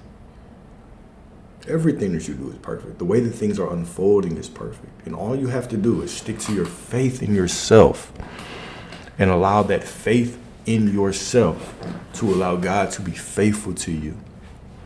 Right? And allow life to unfold beautifully. Allow life to unfold beautifully, right? We fall from the heavens, and our soul enters our mother, and then we're born. And then we spend half of our life being programmed to forget who we are, to try to control every circumstance, only to figure out that all the power that we've been looking for is in surrendering. Not in surrendering our desires, right? But in surrendering our control in the journey. Okay? Not in suppressing our emotions, but understanding that we came down here to experience all of our emotions fully. We came down here to experience life fully and beautifully. Okay? Oh, my dad just boarded his flight. Tell him good flight.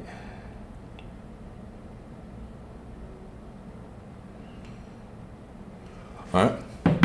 Only to understand that life is about enjoying every single moment, being rooted in the moment, understanding who you are, waking up to the truth of your divinity, waking up to the truth that God flows through you with every breath, with every step. And the only way that things can be negative is if you judge them to be. The only way that things can go wrong is if you judge them to be. But the moment that you start to use your power, utilize your power, and point your power towards the things that you want, keep your energy within you, give nothing outside of you an opportunity to break you down. This is when you start to take control of your life. You'll even realize that people have no power over you. People cannot, no one outside of you can manifest anything for you. No one can manifest anything for you. Now, people can give you their opinions, and then you make the decision if you want to give them power or not. You make the decision if you know that, you know your mom, you know your homegirl, you know this person is going to tell you some shit about you. They're going to tell you some shit about what you're doing. You know this. You already know it, okay? Because first of all, this is the version of them that you manifested, because your beliefs right now have led to this version of them. It has crystallized over the last 20, 30 years. So you can already predict what they're going to say. Now, when they say it, you have to understand this is just a projection of your internal thoughts, your internal beliefs. And now you have a decision. Are you going to internalize what they say even more and take it on as your personality and allow that to be made manifest in your life? Or are you just going to say, okay, this is what it is. They have their perspective. Right? It's just an opportunity for me to confront myself. Because if what they said, you truly knew that it was absolutely no truth to it, it wouldn't bother you. But because it's a part of you that needs to be worked on, that's presenting itself to you, for you to challenge it, for you to study it, for you to sit back and say, you know what, this situation isn't ideal, but the God within me is perfect, so everything's perfect, and I know that I'm still moving towards everything that I want, but let me study this. Why did it present itself to me in my life? What is it trying to teach me? Okay. Now you truly become the operant within the illusion. Right? And so you can look at everything as a lesson. You can look at everything as divinely unfolding. You can keep your perspective strong, your faith strong. And now you start to level up. And now you never miss opportunities because you're always put in the right place. Because you're always learning lessons. You're not trying to suppress things. People tell you things that hurt your feelings. You're not trying to ignore them and suppress it and get... No. Why did it hurt my feelings? Why did that shit hurt? Even though I knew they were going to say some shit like that, why did it hurt? Do I believe anything about it? Is there something about it that makes me feel insecure? What is it? What is it about this person saying it or what they say that is bothering me, right? The same way that you look for synchronicities, the same way that you look for repeating numbers, you should be looking for repeating patterns in your life. The same way that you look for 333 and 222 and 888, right? Man, this has happened 2-3 times. This is a pattern, right? You know, the universe doesn't work on coincidences. It's not part of the universe nature. The universe is a divine, highly orchestrated, highly organized entity. Right? So what is this trying to tell you? How can you grow, expand from it? Okay. And then as you do that, life gets better, right? So the power is always within you. You know, take back your power. Have faith in yourself. Have faith in the divine within you. All right? Continue to march towards the things that you want. All right, y'all, that was it for today's lecture. As always, the videos on YouTube, I don't take them down, I don't edit them, so you can always go back in time and watch them. But if y'all have any questions, we can talk about anything right now. And then we'll end this with a prayer as usual. And the YouTube is, I appreciate you, Faith. Appreciate you. The YouTube is it's Alexander Dwayne. It's in the link tree in my bio. Yeah. But under Alexander Dwayne.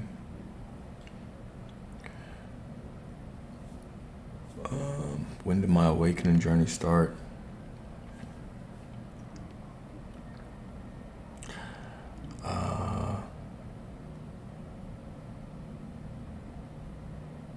Great question. Yes. Yes is the answer.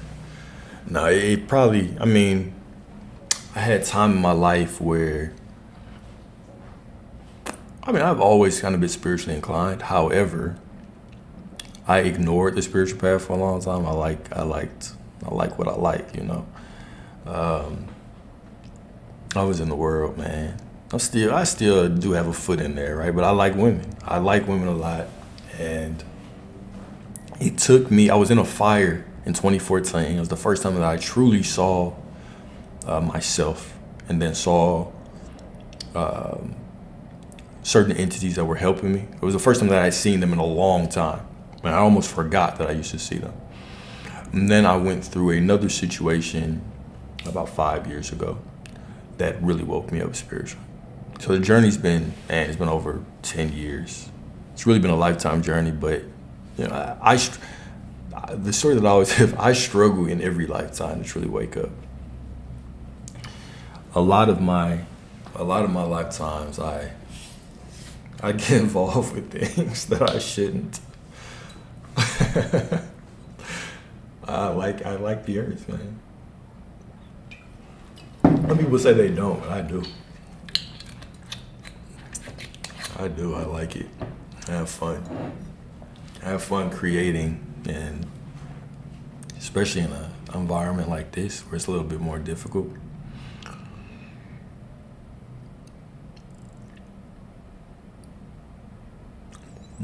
Then I did a lot of psychedelics. Honestly, that's a good question.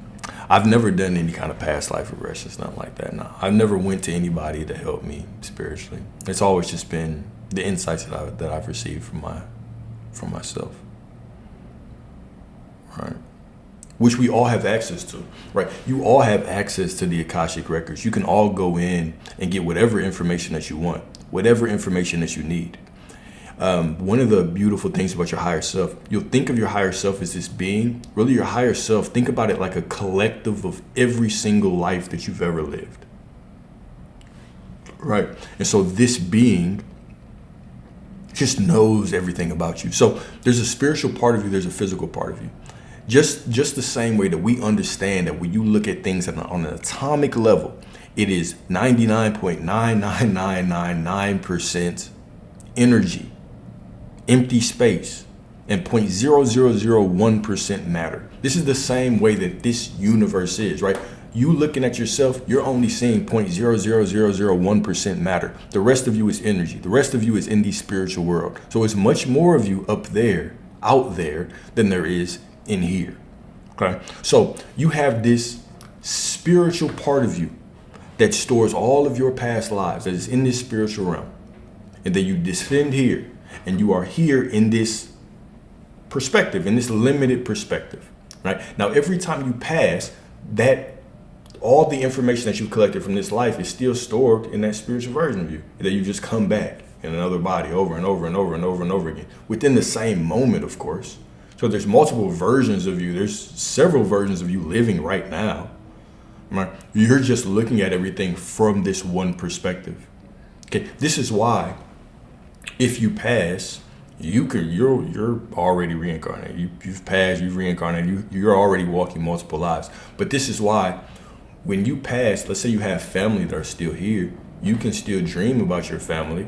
You can still get guidance from your family, from a deceased mother, grandmother, cousin, brother, sister, whatever. You can still do this because that part of them still exists. That part of them still is here to guide you. And it's here connected to you and in the DNA of whoever knew them, right? So you can access anybody that you've lost or that has transitioned. You can access yourself, your own past lives, and all you really have to do is ask. All you have to do is ask. The hardest part for me was cleaning up, my diet, cleaning up my sexual energy. Before I really was tapped in, it took me a long time of holding on to my sexual energy. Really cleaning my body, doing a lot of fasting, eliminating meats, processed food, things like that. But I know that you can do past regression, stuff like that. I just don't trust anyone to speak to me. And I don't want to take anyone else's perspective on in my life. This is why also when I think of things like, tarot cards and stuff like that, all those things have truth to them. However, you can only tell me what you know based on my current projection of reality right now. And since we're always shifting realities at such a fast pace, someone outside of me telling me that this is the path I'm going down can allow my mind to manifest it, because this is how strong your mind is, right? This is why, certain people, the moment they hear their zodiac sign, the moment they hear they're in avoidant attachment, they can't escape it. Their mind is so strong. It has solidified the story around that, and they cannot transcend any of those labels. I don't want to be like that, but this is the path that most people are on. If most people went and saw a voodoo doctor, their mind is so strong, the fear, the emotional impression that they would have if they got news from that person would manifest that reality into their life. The same way that you go to a doctor and they tell you, I'm sorry, you only have X amount of time to live. And it makes such an emotional impact on you.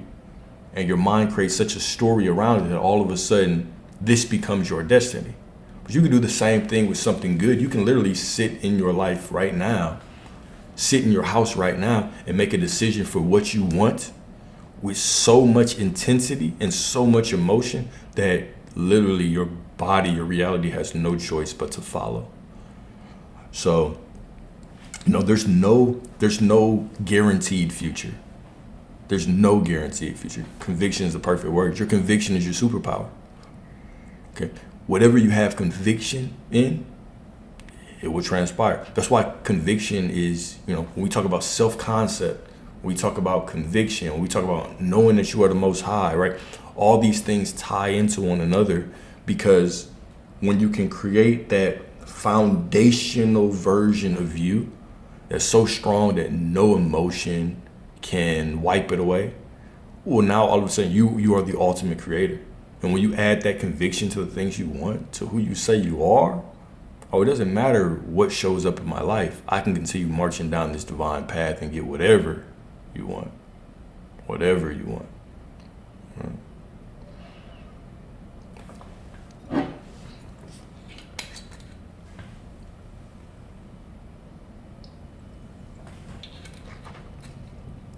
Yeah, me too. Truly knowing that I'm God, with conviction, it changed my life as well. When I was first trying to get into the whole spiritual thing, I did it.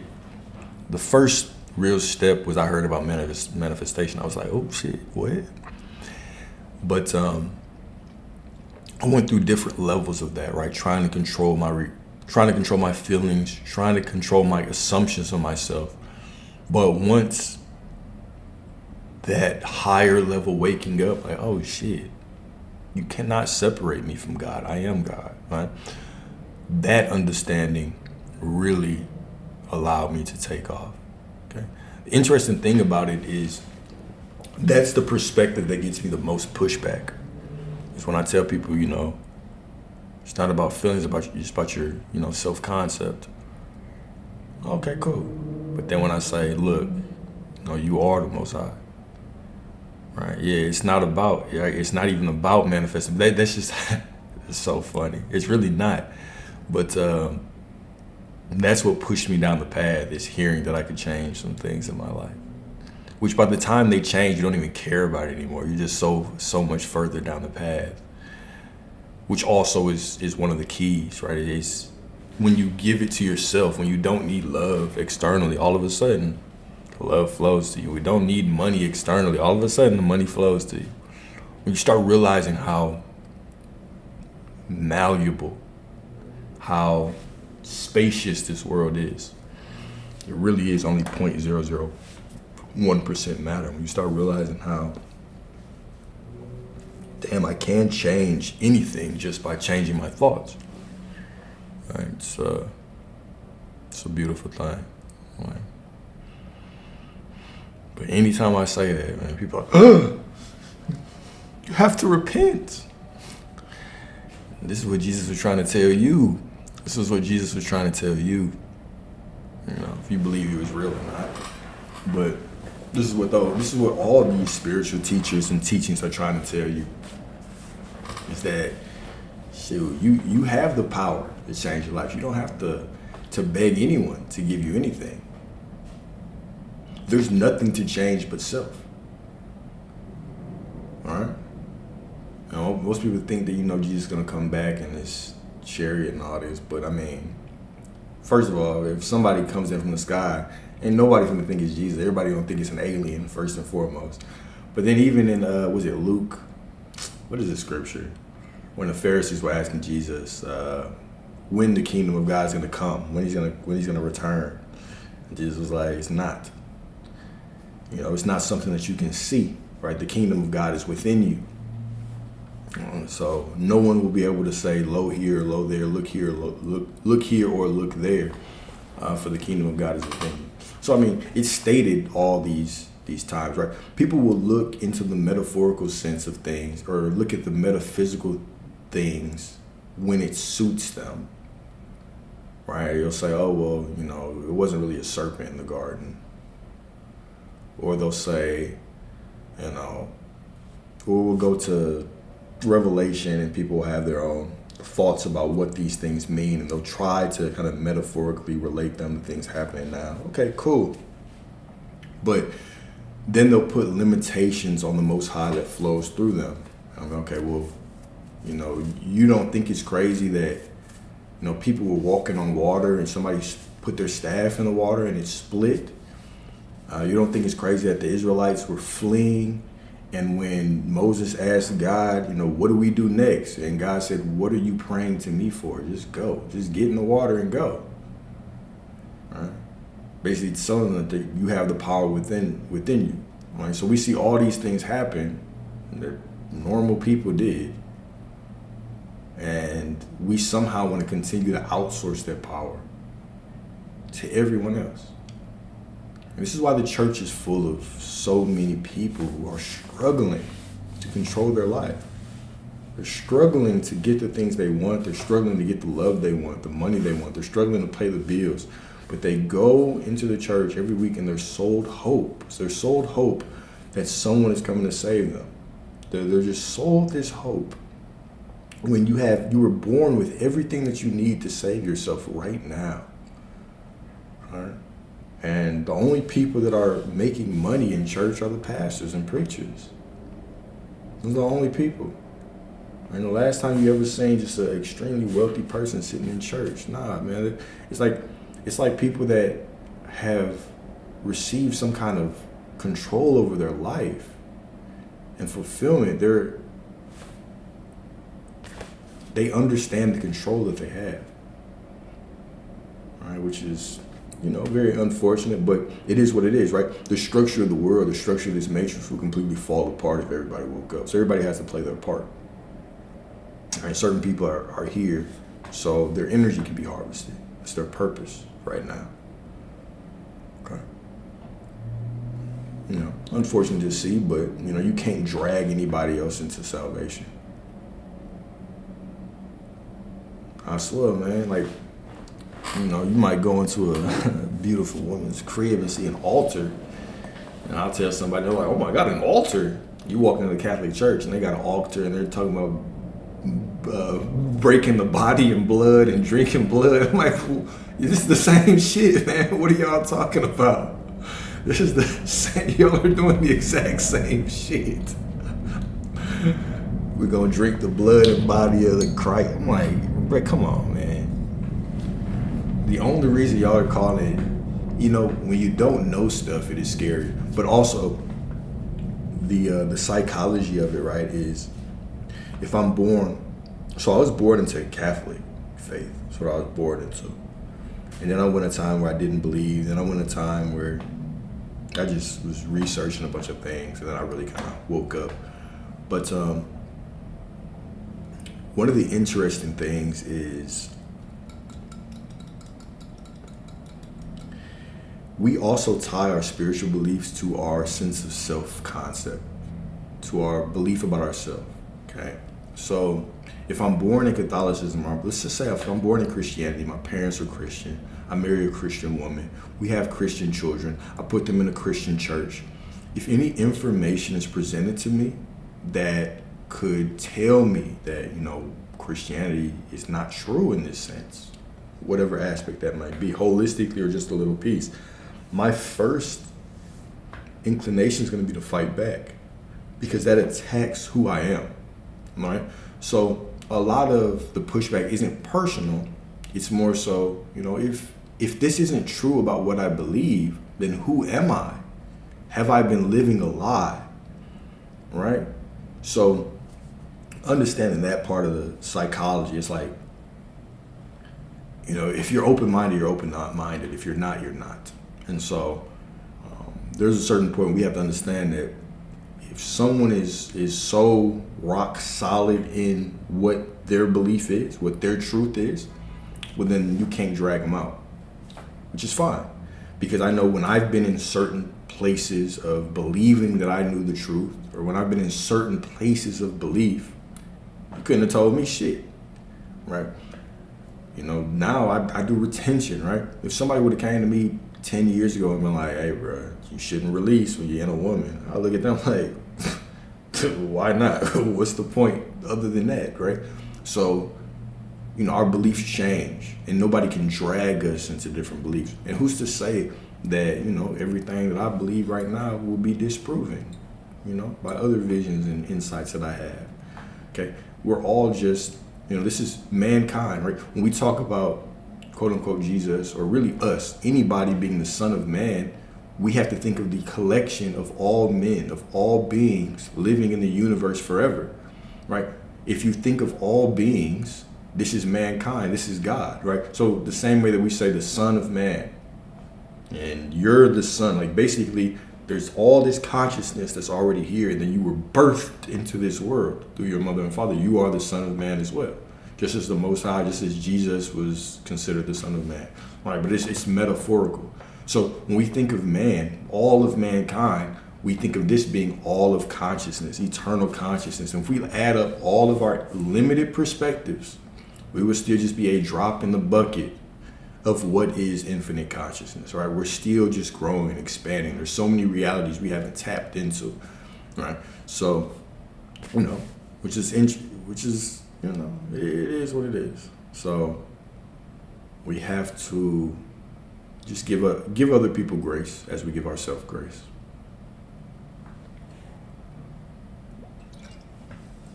I've read pieces of it. Well, no, I've read the whole thing. I'm trying to be. But it's been a while. Hermes Trismegistus. I actually have a couple lectures on it that I've done on YouTube. Specifically around the first Hermetic principle. All is mind, universe is mental.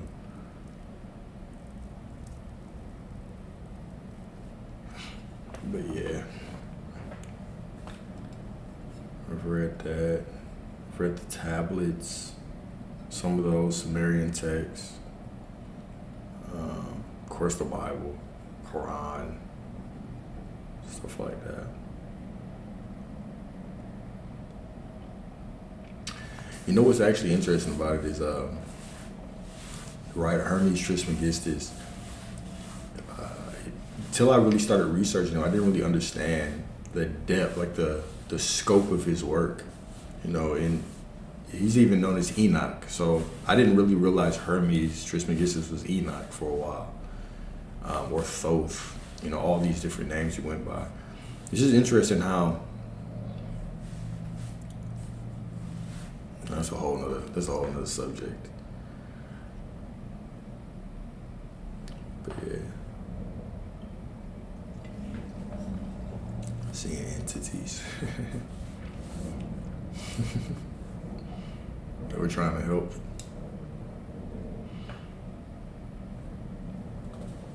Yeah, Enoch as well. Which makes sense.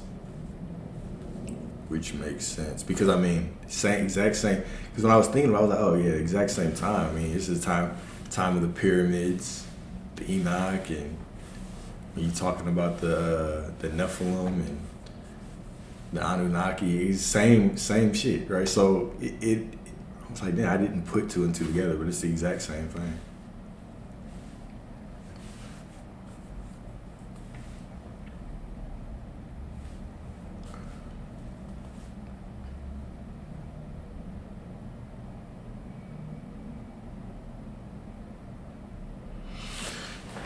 What time is it? All right, y'all. It's noon. Let's see what the market's doing. Let's see if the market is hot today. Thought I was gonna trade today, but I didn't see a setup.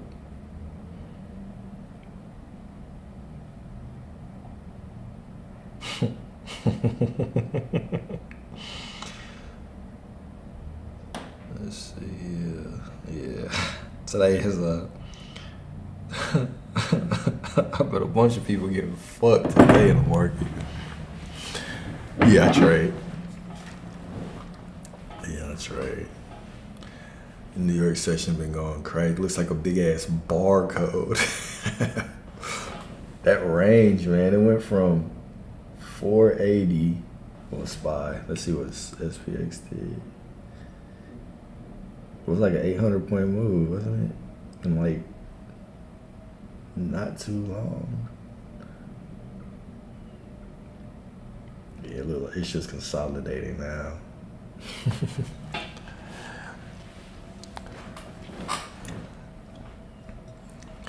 Yeah, that's right, man. I had to get out the corporate. Oh,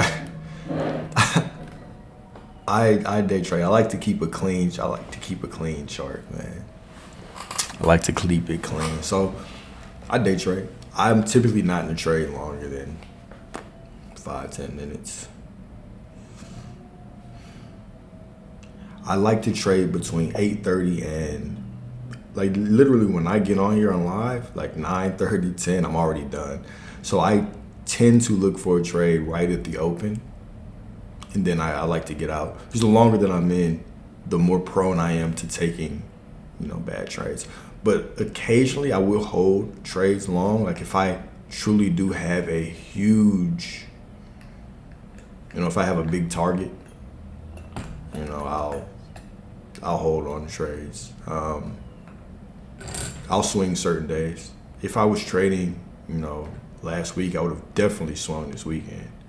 But I didn't trade at all last week. I swung at the election when Trump won the election. I definitely swung at that time. But other than that, it takes a lot to get me to swing.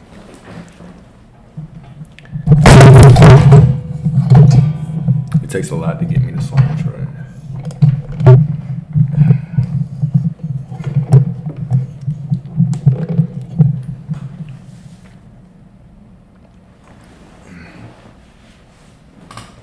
Swinging is cool. The thing about why I don't like it is I like immediate feedback on if I'm on the right side of a move or not. One of the more important things about trading is finding a style that matches your personality. Okay, so I wanted to trade for my freedom. I want less time at the chart. All right, and when I came to the understanding that the market is just this entity. It's an entity that either rewards you for your patience, for your discipline, for your self-mastery, or it punishes you for your greed, for your impatience, for your fear, right? When I started looking at it like that, okay, well, I would prefer to see my setup, to actually have one setup, and I want to get in at a point where I feel like I can get immediate feedback on whether I'm on the right or the wrong side of the move, and I can get in and out. I win over 50%, but a lot of my trades I'll get out of a trade quick. If it doesn't look ideal for me, I'll get out of a trade quick. If the market looks like it's not moving quickly, if it looks like there's a lot of resistance, lots of back and forth, lots of pullback, I don't like that. I like clean moves. So I prefer to be in and out. The swing trading, if I swing trade, bro, I'm gonna be looking at the chart all day, all night. I don't like that. I like to get up, work out, get on the chart, mark out my levels, set an alert for when my target areas hit, go in, look at it, execute my trade, get out, close the chart, get on about my life. Go visit my mom, get on live stream, ride my motorcycle, stuff like that. But if I'm swinging, man, shit, I'm gonna be up all night peeking at the chart. And I don't like to micromanage trades. I don't feel good when I do that. But man, best of luck. It's if I could give you any advice though, unsolicited advice, it would be to treat the market like everything else in your life. The moment that you release the financial aspect of it and you look at it like everything else, people talk about an aha moment or something clicking. What clicked for me was the realization that this is not different from anything else in my life. If I don't put in work, and if I don't focus on the process, and if I don't know what I'm doing, I am not going to be good at it. But the moment that I can take it for what it is and just look at it as a process every day and understand the rules of this job, the rules of this journey, well, then I can do well in it. And then looking at it as that divine entity, just looking at it as an entity. It rewards your patience, your discipline. It definitely punishes you for greed and for fear, for indecisiveness. All right. It'll punish you. All right. Every now and then, you might get lucky, but the market has a way of getting you back, right? There were a lot of people, I was reading a lot of articles this weekend about how the market could potentially crash and we could have a Black Monday event. And just knowing that, it's like, okay, well, it looks like a lot of people will probably get in here and try to chase shorts. Then I saw that huge move up, and I said, damn, I'm sure a lot of people just blew their accounts. Because a lot of people were looking at last week thinking, oh my God, it was crashing, it was burning. What's it gonna do this today? Then it gapped down overnight. And so everything was just set up to tempt people into chasing money. And that's where a lot of problems come, is when you're just in the market to, of course you're there to make money, right? But when you're just there to chase money and you're only focused on making money, it's gonna be difficult, right? The same trade that can make you $10, that can make you $100, can make you 1,000. The same one that can make you 10, like you 1,000, can make you 10,000, can make you 20,000. It's just about consistency over time, man. It's the curve, the growth curve is so exponential, and you just got to get to a point where, all right, I'm comfortable. It's about building your comfort over time. So okay, I'm comfortable making 10 and losing 5. Now I got to be comfortable making 100, but I might lose 50. I might lose 20 a trade. Am I comfortable making 1,000? But am I comfortable losing 200, 500 on a trade? All right, am I comfortable making 10K on a trade? Am I comfortable losing 5K on a trade? And you have to continue to evolve with your comfort level, not just in the wins, but in the losses. When you're only focused on the money, days like today can really send you into a spiral. Because I could already see what the younger me would have done today. The younger me would have jumped in here chasing shorts, would have chased them shorts. Then I would have got blown up by that long. When it was too high, I would have tried to get in. Then that would have reversed on me. Then I would have tried to hold some kind of position. And then it's going to start consolidating. And boom, I'm going to tailspin. I would tailspin from a situation like that. So, it's just about learning yourself over time, putting yourself in the right positions that match your personality. Okay. No matter how much you want the market, I don't think I've ever really been lucky in the market. Never really been lucky in that shit. It's always been, okay, I get rewarded for doing the right thing.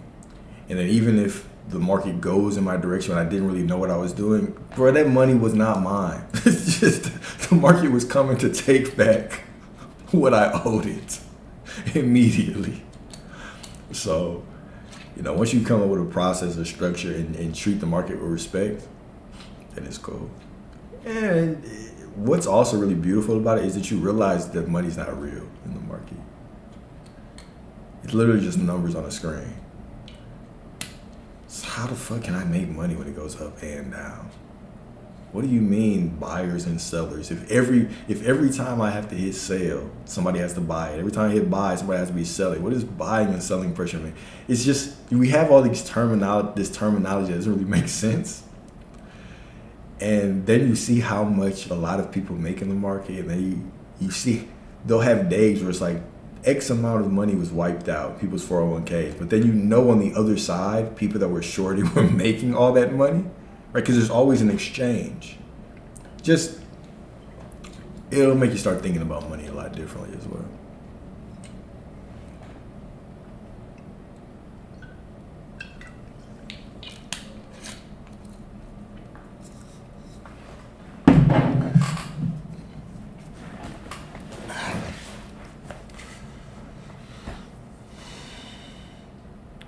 What else y'all got today, man? What else y'all got today?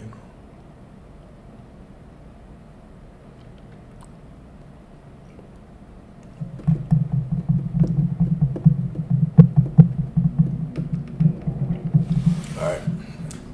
Let's go and end it with prayer, man.